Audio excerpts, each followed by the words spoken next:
Ola, son Migueles González e vou falar do libro 3.14.16 de Rocío Leira. A autora galega é coñecida polos seus libros de narrativa infantil e xuvenil, Universo Pitágoras, Circuta para dous e tamén polo libro do que vos vou falar hoxe, 3.14.16. Tamén escribiu outros libros moi coñecidos orientados cara a un público máis adulto. Algún deles son Veleno en familia e A afogada. 3.14.16 conta a historia do profesor Benavides, un profesor de matemáticas da Universidade de Santiago que un día recibe un correo misterioso cun remitente anónimo.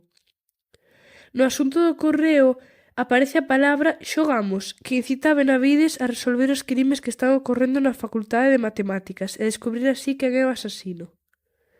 Ao principio Benavides dubida se aceptar ou non, pero o seu orgullo impídelle ignorar esta proposta e, polo tanto, accede a participar no xogo. Por outra banda, un día na cafetería, unha alumna moi intelixente derrama o seu café enriba do profesor, sen querer, mollando así uns papéis moi importantes que el estaba a analizar e que contiña información importante sobre esta investigación.